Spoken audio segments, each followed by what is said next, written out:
Apa kabar Real Madrid? Apa yang sedang terjadi di Real Madrid? Ini topik yang menarik, unik, dan perlu saya bahas di video terbaru dari channel YouTube Bola Bung Binder. By the way, ini adalah video kedua saya hari ini. Sebelumnya saya telah memuat konten tentang pre-match analysis dari pertandingan antara Internazionale Milan melawan Sevilla, yaitu dalam partai Grand Final Europa League musim ini. Jadi silakan teman-teman juga yang tertarik bisa menonton dan mendengarkan analisa yang saya berikan sebelum pertandingan dimulai. Kalau pertandingan sudah selesai ya enak aja kita memberikan gambaran dari jalannya pertandingan. Betul kan? Kita bisa melihat nih siapa yang kira-kira salah. Kita bisa memberikan judgement, penilaian. Wah, kita maki-maki nih pelatih. Kita hujat lagi nih pemain ya. Kita membesar-besarkan kehebatan pelatih yang memberikan kemenangan bagi timnya itu gampang. Tapi coba memberikan analisa sebelum pertandingan dimulai dan memberikan kesimpulan kira-kira tim mana yang memiliki peluang lebih besar untuk bisa memenangkan pertandingan. Di sanalah dilihat bagaimana kelebihan seorang pengamat untuk bisa juga sedikit memberikan feelingnya dari hasil akhir pertandingan tersebut.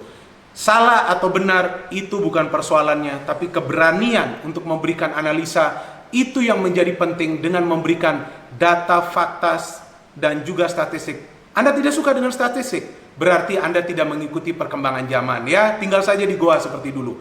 Oke, anyway, sekarang kita langsung ke topik pembahasan kita, yaitu tentang Real Madrid. Ada sebuah hal yang mengkhawatirkan sedang terjadi di Real Madrid. Mungkin bagi teman-teman yang bukan merupakan fans Real Madrid tidak bisa memperhatikan hal itu. Yang merupakan fans Real Madrid tentu akan melihat dan juga mungkin mulai merasa khawatir karena belum ada pemain baru yang bergabung ke Real Madrid. Tapi begitu banyak rumor yang berkembang bahwa akan ada pemain besar, akan ada beberapa pemain yang bergabung. Tapi yang terjadi justru ada beberapa pemain yang telah dilepas sebagai pinjaman ke klub lain, dan juga sebelumnya ada pemain yang sudah dilepas ke klub lain sebelum justru terjadinya break ya karena pandemi ini. Seperti Hakimi yang sudah pasti ke Inter, sebelumnya sudah deal. Sebelum Hakimi ke Inter, ia juga dipinjamkan ke Borussia Dortmund. Dan juga sekarang ada beberapa pemain yang dipinjamkan kembali ke klub-klub lainnya. Perlu juga saya menyebutkan nama-nama pemain tersebut dulu. Yang pertama adalah Jesus Vallejo yang kabarnya dipinjamkan kepada Granada. Ini juga pemain yang saya justru melihat pemain ini juga adalah pemain center back yang sebetulnya bisa saja diberikan kesempatan atau peluang untuk tampil. Ia juga sudah main untuk timnas Spanyol U21, tapi kita tidak mengerti mengapa ia justru tidak menjadi pilihan dari Zidane atau juga manajemen Real Madrid, dan justru ia dipinjamkan ke Granada. It's okay, kita lihat nanti seperti apa perkembangan Vallejo di Granada. Dan kemudian Reinier, ini juga menarik bahwa Reinier dipinjamkan ke Borussia Dortmund setelah sebelumnya Real Madrid menyekolahkan Hakimi di Dortmund dan kemudian menjual Hakimi ke Inter Milan mendapatkan keuntungan yang bagus. Sekarang Reinier, bisa jadi nih Reinier juga nantinya akan dijual ke klub lain, mungkin juga ke Dortmund. Tapi ya ini adalah langkah yang coba diambil Real Madrid untuk mengurangi beban, memberikan gaji kepada para pemain yang tidak termasuk dalam skema materi pemain yang diinginkan oleh Zinedine Zidane. Tentu ada semacam keterlibatan Zinedine Zidane juga dalam urusan meminjamkan pemain-pemain ke klub lain. Kemudian Takefusa Kubo. Ini pemain yang saya kira penampilannya sejak ia dipinjamkan sebelumnya ke Mallorca ini impresif. Ia bisa mencetak 4 gol juga, menjadi pemain muda dari Jepang, usianya baru 19 tahun. Tapi lagi-lagi saat saya mengharapkan bahwa pemain ini diberikan chance untuk tampil di first team Real Madrid, ia justru dipinjamkan lagi ke Villarreal. Oke, mungkin memang Zidane mempertimbangkan bahwa Kubo ini berasal dari Asia dan ia mungkin belum cukup kuat mentalnya untuk main di first team Real Madrid. And then siapa lagi?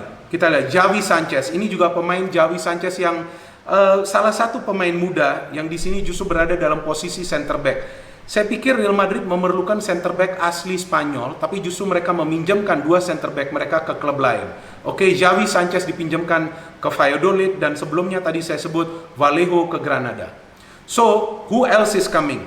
Beberapa pemain sudah kembali, yaitu Martin Odegaard yang rencananya akan masuk dalam pilihan Zinedine Zidane dalam first team squad. Oke, that's good.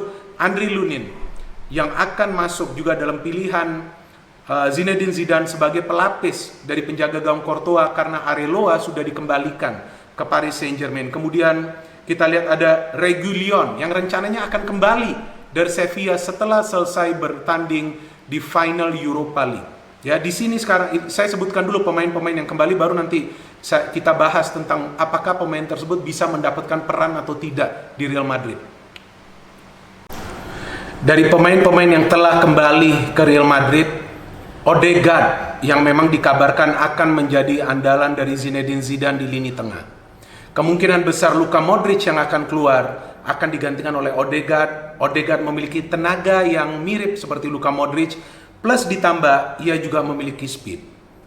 Tapi yang menjadi persoalan bagi Real Madrid, meskipun mereka sekarang sepertinya sudah mendapatkan pengganti dari Modric, dan ada juga ya Denis Ceballos yang telah kembali dari Arsenal untuk bermain di lini tengah Real Madrid, silih berganti tentunya dengan Casemiro, Kroos, atau juga Valverde. Tapi di center of defense, Madrid kita semua tahu membutuhkan pemain baru di center of defense. Apalagi setelah Varane melakukan kesalahan melawan Manchester City. Walaupun saya tegaskan lagi itu bukan hanya karena kesalahan Varane Madrid kalah, tapi juga karena ada kecerdikan dari para pemain City untuk menekan terus-menerus para pemain Real Madrid yang berada di lini pertahanan, apalagi tidak ada Ramos pada game tersebut. Jadi kabar yang terakhir berkembang adalah pemain yang sekarang bermain di Leipzig yaitu Upamecano yang kemungkinan besar akan segera bergabung ke Madrid. Saya kira pemain tersebut bisa diandalkan oleh Madrid karena permainannya sedikit mirip dengan Ramos ya, walaupun tidak sama. Ya mirip itu kan tidak sama. Jadi dalam urusan untuk melakukan man marking, pemain ini bisa diandalkan dan ia juga sudah bermain dalam sistem pressing yang tinggi. Jadi ini juga akan bermanfaat baginya saat Real Madrid ini menerapkan permainan open play dan sering pertahanannya akan terekspos. Jadi itu juga akan memberikan manfaat bagi Real Madrid yang bisa merekrut pemain yang sudah terbiasa menghadapi tekanan. And then siapa lagi yang Madrid perlukan? Lagi-lagi saya yakin bahwa para teman-teman sudah tahu, yaitu di lini depan. Mereka perlu juga ada pemain yang bisa mendukung Karim Benzema dalam urusan mencetak gol. Jadi tidak hanya harus Benzema. Rumor yang berkembang ada beberapa pemain yang diincar oleh Real Madrid. Mulai dari Kylian Mbappe, mulai dari Erling Haaland, mulai dari Sadio Mane. Tapi yang terakhir nih, yang saya dengar baru dari kemarin sore adalah Romelu Lukaku. Wow, ini adalah target man loh. Kita belum tahu nih, apakah bisa atau tidak mereka membeli Lukaku pada saat memang prestasinya sedang mengkilap di Inter. Martinez yang tadinya diincar Barca aja belum tentu jadi kan. Oh, bicara dengan soal Barcelona, ternyata betul ya perkiraan saya bahwa Ronald Koeman yang tepat untuk menggantikan Quique Setien yang telah dipecat. Betul, Ronald Koeman masuk, dan sepertinya Koeman juga memiliki pemikiran yang sama dengan saya bahwa ia membutuhkan Lionel Messi. Karena itu ia nyatakan di salah satu sesi interview dia bahwa ia membutuhkan pemain besar seperti Lionel Messi dan ia akan lebih senang Messi berada di timnya daripada pada saat ia rebuilding squad Barcelona harus berhadapan dengan Messi. Ya, jadi itu dia poinnya yang selalu saya berikan dalam setiap video saya, bahwa saya memikirkan dengan akal yang sehat. Dan saya memberikan analisa-analisa saya secara logis, tidak berdasarkan emosi sesaat. Ya, kita mau menghujat, mau mencaci maki orang tuh gampang saja, mau mencari musuh pun gampang. Depan rumah aja saya tendang orang, kan gampang kita cari musuh. Tapi untuk mengapresiasi orang lain itu tidak mudah loh. Hati kita harus besar. Itu yang sering saya lakukan dalam analisa-analisa saya. Saya lebih senang melihat kelebihan orang lain. Kenapa kita harus tertuju kepada kesalahannya atau kekurangannya? Dan Messi tetap menurut saya adalah pemain yang dibutuhkan Barcelona dalam proses rebuilding stage mereka. Saya mengatakan proses rebuilding stage. Bahwasannya nanti Barcelona bisa meraih prestasi atau tidak tergantung pemain-pemain baru mana yang nanti mereka kontrak. Tapi yang kita bicarakan sekarang adalah Real Madrid. Ya, itu sekilas saja saya berikan kalian gambaran. Ya, saya juga perlu bangga dong ketika analisa saya ini benar ya, daripada sayanya cuman ribut-ribut aja di konten video saya. Oke, sekarang kembali ke Real Madrid. Tadi saya bicara soal center of defense, kemudian attacking line di mana mereka memerlukan pemain baru. Tapi selain itu juga saya kira mereka membutuhkan pemain-pemain yang bisa bersatu secara kolektif. Karena kalau saya melihat beberapa penampilan Real Madrid dalam pertandingan-pertandingan besar, ini masih ada seperti misconnection di antara pemain yang berada di lini depan dengan di lini tengah. Jadi terkesan sepertinya ada permainan individual. Nah, itu yang saya kira menjadi salah satu juga pekerjaan rumah bagi Zinedine Zidane, bagaimana ia bisa membenahi hal tersebut. Itu yang kita lihat di pertandingan melawan City. Karena para pemain ketika tidak bisa melakukan passing secara baik, maka mereka mencoba untuk memanfaatkan skill individual mereka, tapi itu tidak berhasil. Namun itu semua adalah pekerjaan dari Zidane, saya hanya bisa memberikan analisa saya sebagai pengamat. Oke, setelah itu, kabar terakhir yang berkembang yang membuat saya sedikit sedih juga. Ya wajar dong saya sedih, saya kan adalah pendukung dari fans Real Madrid sejak 1989. Bahwa setelah Zidane berhasil membawa Real Madrid menjadi juara La Liga tanpa Ronaldo, karena selalu dikait-kaitkan bahwa keberhasilan Zidane membawa prestasi bagi Real Madrid karena ada Ronaldo, justru sekarang kabar yang berkembang bahwa ada beberapa pelatih yang siap menggantikan Zidane jika ia gagal. Salah satunya adalah pernyataan dari Ralf Rangnick yang menyatakan di salah satu media bahwa Julian Nagelsmann adalah sosok yang ideal untuk menggantikan Real Madrid di masa depan. Ini semacam petunjuk ya, bahwa mungkin jika Zidane gagal, Nagelsmann yang akan masuk. Karena Nagelsmann membangun Leipzig tanpa memerlukan pemain-pemain besar atau pemain bintang, tapi ia membentuk pemain-pemain bintang yang bisa akhirnya mereka jual ke klub-klub lain. Dalam situasi saat ini, klub mana sih yang tidak menginginkan pelatih seperti Nagelsmann? Madrid pun saya kira menginginkan.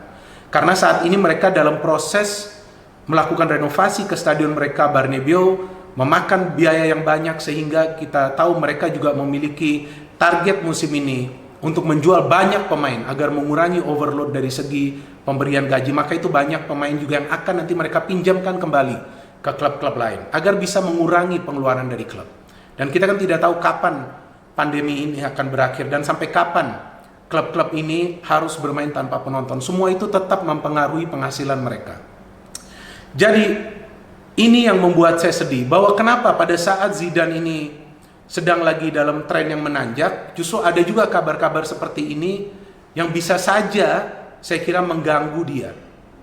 Karena akhir-akhir ini juga ia menyatakan di media bahwa perasaan ia sungguh senang ketika Real Madrid bisa meraih gelar juara La Liga. Karena siapa yang sangka mereka bisa menjadi juara setelah tertinggal dari Barcelona beberapa poin. Dan ini posisi Zidane nih, saya ingin sharing sebentar ya. Sebenarnya mirip saya juga nih. Karena ketika saya ada salah memberikan kesimpulan dalam analisa saya, waduh diserang nih saya ya, di Instagram, terus kemudian di YouTube ini.